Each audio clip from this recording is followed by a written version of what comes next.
My thoughts about what? Running for re-election in 2026. That's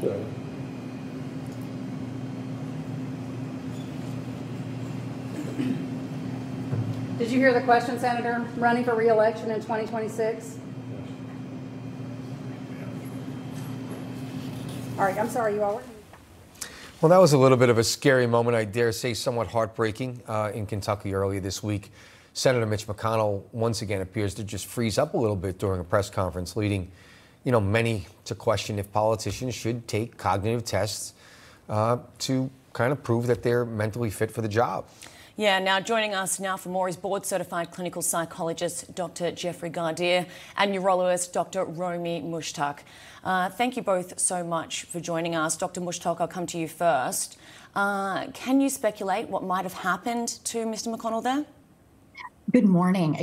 First off, we need to make it clear that we're not the doctors of record. And what we do know that's been released by the congressional physician is that Mitch McConnell is recovering from a concussion and that this is his second episode that they have reported of lightheadedness that was brought on by dehydration, common symptoms that we can see after concussion in the elderly.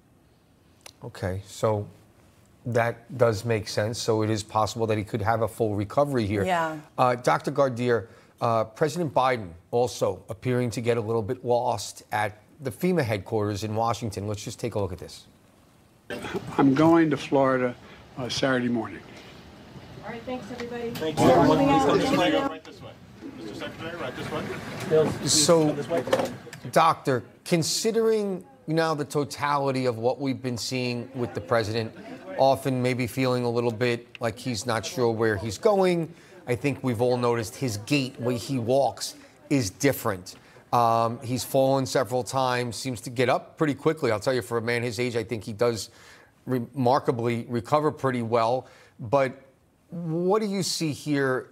Is there concern?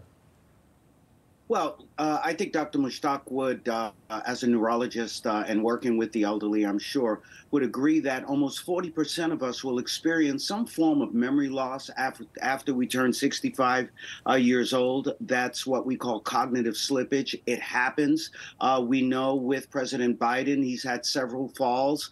Again, that is something that comes with aging, and all of us at some point may have to deal with that. I think it's a slippery slope when we start looking at giving cognitive exams to people after a certain age, after the age of 65, for example, in order to qualify for certain jobs, because we do change mentally, we do change physically as we get older, and we concentrate a lot right now politically on what the deficits are when we know that there are still many, many more strengths as we get older, as we get wiser with age. Sure. I'll just turn to you, Dr. Mushtaq. What's your opinion on that as well? I have to concur that while we age, we can see certain deficits. I want you to think about the blue zones around the world where 80% of people over the age of 70 have no signs of dementia. That number is maybe 10 to 20% in the United States. What we need to be concerned about mostly in the elderly that we don't talk enough, going back to Senator McConnell and even President Biden, is when you fall, not only are there physical issues at risk, but the concussion is the number one reason of a traumatic brain injury in the elderly. That can also lead to difficulty speaking, issues with memory, being off balance, headaches, difficulty with speaking. And I think what's really concerned for anybody that's watching, just beyond our politics, is if there's an elderly loved one in your life, don't be scared to seek medical help. That as a neurologist, I'll tell you, there is actually help for a lot of these diagnoses today that maybe weren't even around 5 to 10 years ago. Those are all great points, but I'm going to be a little bit of a contrarian here. With all due respect, doctor, speaking about the general public, those aging, my mom, others, I agree wholeheartedly.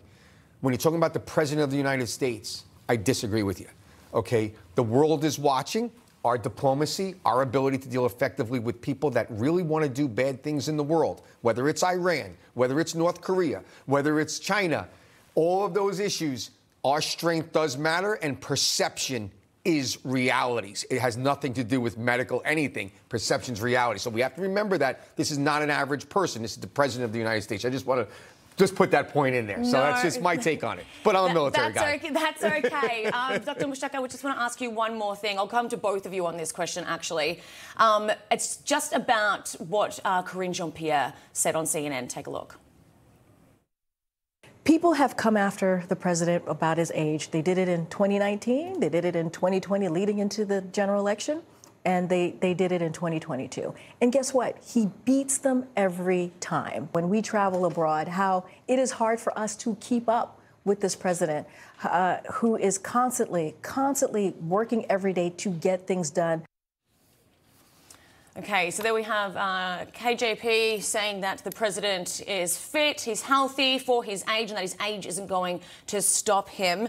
I'll come to you first, Dr. Gardere. 30 seconds. Well, I would say, yes, I would say what we're seeing is that his re-election campaign is trying to minimize some of his age possible issues by using shorter stares, by skipping some socialization when traveling aboard. And as we know, he has key points written on note cards. I believe that is what is going on with some of his talks. And, you know, those are all of the things that I think we should all utilize as we're getting older. Make the adjustments, but most importantly, concentrate on our health and making sure that we have our neurological tests, our full medical tests, our psychological tests, and so on, so we can optimally be productive. All right. Dr. Mushtaq, we did want to get your opinion too, but we've run out of time, but we'll bring you back another time. Thank you so much for your input today. We appreciate it.